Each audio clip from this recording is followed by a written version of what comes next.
Hi everyone, my name is Emily Herring and I'm the naturalist with Marshall County Conservation, and I'm excited to talk about freshwater mussels today for our brown bag.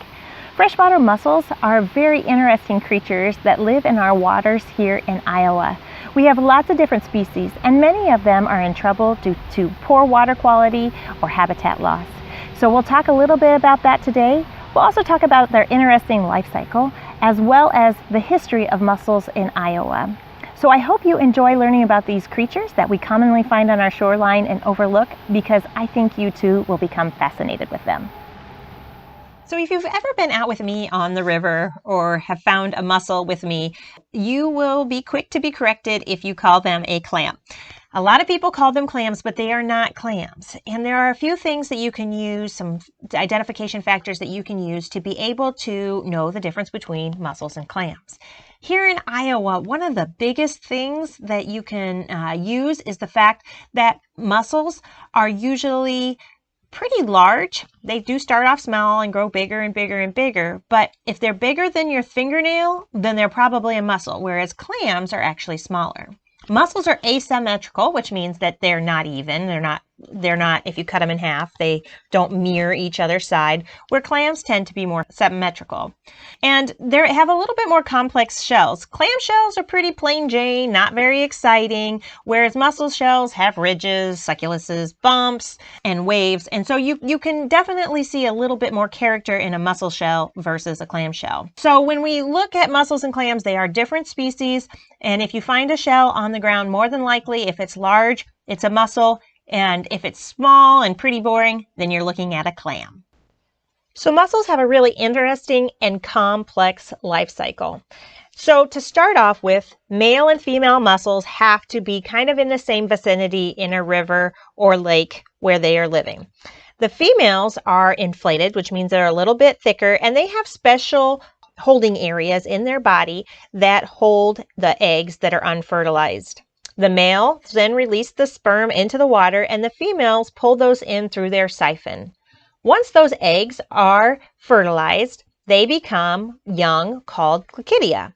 Now, glaucidia cannot just be released anywhere into the water because they won't be able to survive. Instead, they have to find a host species. Now, different types of mussels have different types of host species, but they are usually fish or sometimes even salamanders, and they live on the gills of those fish until they're large enough to be able to survive on their own. Now, how does a fish get glaucidia in its gills? Well, what happens is that a lot of mussels have lures, which is a part of the mussel or the mantle of the mussel, and those lures will look like fish, or little minnows. So a bluegill, hungry, swimming along, sees a little minnow on the bottom of the river and tries to take a nibble of it. At that point in time, the mussel releases its glaucidia into the face of the fish. The fish sucks in the water, and then those glaucidia attach to the gills. And then once they're large enough, they fall off, and then they start to grow. And they are small mussels, and then they grow larger and larger with each year, and they have growth rings like a tree. And we'll talk about that a little later on in the video. So just for a second here, we're going to talk a little bit about the anatomy of a freshwater mussel. They have a pretty simple anatomy, and we're just going to talk about a few parts of it because it's important to know these things about mussels. So first and foremost, mussels have a foot like a snail or a slug that they use to move their body around. We'll see a little bit more about that here in a video. Second of all, freshwater mussels also have siphons. They are filter feeders, so they bring plankton and debris from the water into their bodies, clean it out through the filters, eat that, and then exhale into the water the leftover waste. So this is just a little bit about the anatomy of a freshwater mussel. So mussels use their foot to help them to be able to move. And so I have a tree ridge right down here. You guys can see it very well. It's right there. And its foot is out. So I'm going to go ahead and pull that out of the water so you can see what their mussel or their mussel's foot looks like. So that white material, that is their mussel, that helps anchor them to the ground and it helps them to be able to move. So it's kind of like a snail has a foot, but it's a freshwater mussel foot. We have a Plains pocketbook and you can see that there's holes there in its mouth right there and there. You can see they kind of closed up when I got close. And those are their siphons. So that is what they do where they bring in their water and siphon out the water and clean our water. Mussels can actually siphon a lot of water and clean a lot of water in our rivers in a single day. In a healthy mussel population on the Mississippi River, they can filter 14 billion gallons of water in a single day and remove tons of biomass from the water. In this image here, you will see two tanks that have the same amount of water, come from the same source, and one tank has mussels in it and the other does not. You can see over time in the one tank, the sediment kind of settles down to the bottom, but it's still cloudy. However, in the tank that the mussels are at, they filtered and cleaned the water.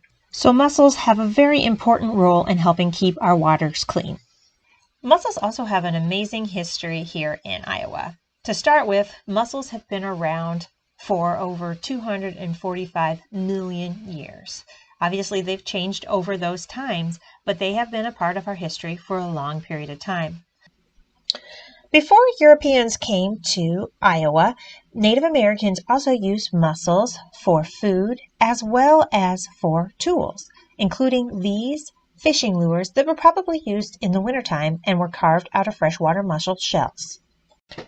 European settlers also ate freshwater mussels, and occasionally they would find freshwater pearls in these mussels, which were a quick source of money to the settlers.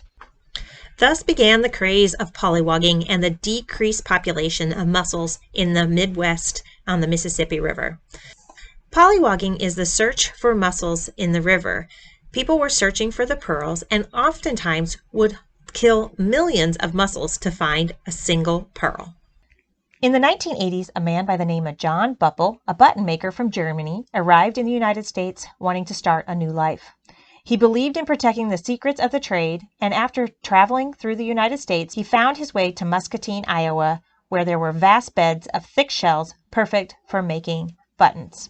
He shunned mass production. However, others saw the financial potential of button making in the Midwest and recruited some of his staff who knew the secrets of the trade. Soon, there were many button factories on the Mississippi River. 41 of these factories were located in Iowa. Eventually, competition drove him out of the business that he started. A clammer could make about $10 a week and possibly more if they found a pearl, compared to the average $1 that most laborers made in 1899. During this year, clammers harvested over 16 million tons of shells in Wisconsin alone. By 1809, a significant population decline was noticed in mussel populations. Today, you can still find mussel blanks and broken mussel buttons on the banks of the Mississippi River in the Muscatine area. Today, freshwater mussels are still part of the cultured pearl industry. The shells are taken and ground into small beads that are placed inside oysters. Oysters then develop pearl over the top of the beads. Then the freshwater pearls are collected. The button industry took a heavy toll on the freshwater mussel populations in the state of Iowa. This is a list of all the different species of freshwater mussels that were found in the state of Iowa. The species in purple are considered extirpated from the state of Iowa. The species in red are considered endangered species. The species in orange are considered threatened species in the state of Iowa, and the ones in yellow are considered species of greatest conservation need. The two species in green are considered to have healthy populations in the state of Iowa.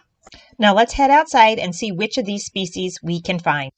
Okay, so one of the first freshwater mussels I found on this little, it's actually a river, small tributary to the Iowa River, is this one right here. And it's kind of hard to see. These mussels, probably a lot of people pick up the shell and think they all look the same, but they do have different characteristics. And this one was a really cool find because I don't find this alive a lot on the Iowa River, but I do find its shells. So I found multiple live ones of this species, so it's pretty awesome.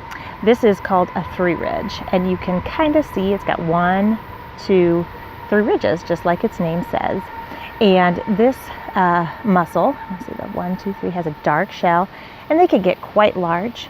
They were pretty popular during the button industry because they have a thicker shell.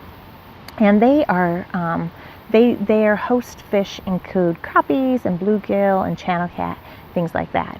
So this is a three ridge mussel. So one of the most common mussel species that you can find here in Iowa is this one right here. And this is the Plains pocketbook. It's a pretty large mussel, and they can get quite large, and they have really thick shells. This is a female, and she has her mantle sticking out right here. Now, the reason why I know this is a female, besides the mantle part, is the shape. So some mussels are sexually dimorphic, which means that they actually look different. The females and males look different. And the Plains pocketbook is that way. So this is a female. She tends to be more rounded. And then this is a male. So he's more narrow. So male versus female. They also tend to be a little more inflated or fat because then they can hold their young in their bodies. Now, the interesting thing about mussels is they can be, even in the same species, be quite different. So you'll notice with this mussel, it's got these green lines, we call these rays. And so this mussel has a lot of rays versus this mussel, which doesn't have as many or as bright. So another mussel species I found here on this water body is this guy right here. And you'll notice he doesn't have any ridges like the three ridge, but he kind of has this part that sticks out in kind of a triangular shape. And that makes this mussel a Wabash pigtoe. So I absolutely adore mussels names because they are quite creative and fun. And the Wabash pigtoe falls into that category. They'll get a little bit bigger than this, but this is about the general size of a Wabash pigtoe.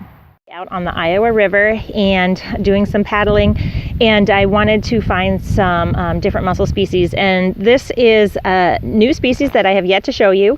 It is the pimpleback, and this one doesn't have a ton of pimples on its back, but it has quite a few bumps on its back.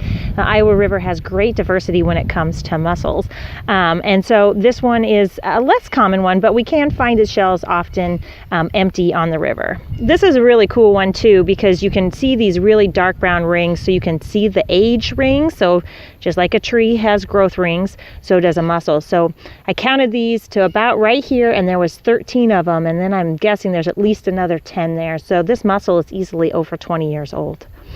Another species that I found is this one, and it is beautiful. I don't know if you can see those little green triangular marks. Those are called chevrons, and chevrons are just an identification factor along with this ridge, which is called a succulus. And then oftentimes they have bumps as well. And this is a monkey face. Now it gets its name because supposedly the profile kind of looks like a monkey. So this is an awesome mussel find here on the Iowa River, and this is a fluted shell. A fluted shell is a species of greatest conservation need and rare to find here in Iowa. If we were to open up the shell, we would see that it is orange on the inside. Now, you can see on this rock bar that there's quite a few mussels that have fallen prey to predators. With water levels so low right now, they're pretty easy pickings for things like raccoons and otters. This species of mussels has host species including bowfin, carp, northern pike, bluegill, largemouth bass, yellow perch, and probably here on the Iowa River, the walleye. The last mussel we're going to study today is the elk toe. An elk toe is another uncommon mussel here on the Iowa River. You can identify this in a couple of different ways, including the deep looped grooves that are found on the beak of this mussel. You will also notice that this mussel has a flat edge on it that tends to have little fine ridges on it. It has dark green rays on it commonly as well. An elk toe's hosts include certain kinds of suckers, including the short-headed red horse and the white sucker. As we talked about before, mussels were over-harvested, but that's not the only thing that is affecting the populations of mussels here in Iowa. Our poor water quality has a direct effect on mussels. Because they are filter feeders, they pull in any type of chemicals or bacteria that are found in our water. Although they can healthily and safely remove some of these chemicals, many they cannot. Because they do siphon out chemicals in our rivers, we do not encourage people to eat these mussels as those chemicals are actually stored in the mussels themselves. Another problem they face is sediment. Oftentimes, when we have large flooding events on our rivers, mussels become buried in the sediment. If they're too small, they can't dig their way out of the sediment and they suffocate. Dams have also caused a problem as they prevent the movement of fish up and down the rivers. If their host species are unable to get up a river, so are the mussels themselves, and thus the populations become broken. Another problem that mussels are facing are invasive species. Here in Iowa, we have the zebra mussel. A zebra mussel is actually a different kind of mussel than the freshwater mussels we have. They reproduce differently and quickly. They commonly latch onto many different objects, including boats and trailers, as well as the freshwater mussels themselves. They compete for food with the freshwater mussels, and they prevent their movement, eventually causing the mussel to die. Many people may ask, why should we care about mussels? There's important things that mussels teach us.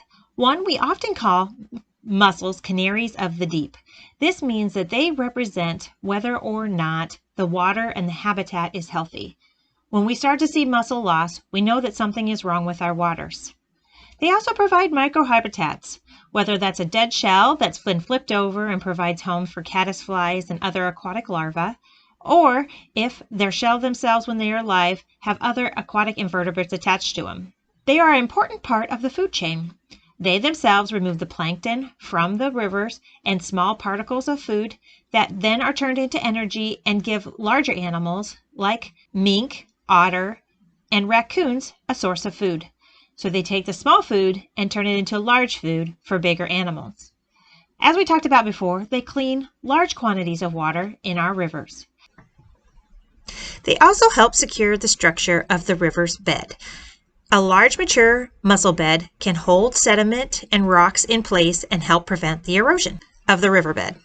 There are a few things you can do to help the populations of these animals that are struggling. First and foremost, we can work on stabilizing our stream banks and helping reduce sediment. Additionally, we can improve our water quality and make sure that we're decreasing the amount of chemicals that are polluting our rivers. And last but not least, help prevent the spread of invasive species like zebra mussels by double checking your boat and making sure that your boat is clean when you leave a body of water and enter a new one. I hope you enjoyed learning about freshwater mussels. They are very fascinating creatures and there's so much to learn about them. If you have any questions, please let me know. And next time when you're out on the river and you stumble upon a mussel shell, think twice about that creature that once lived there.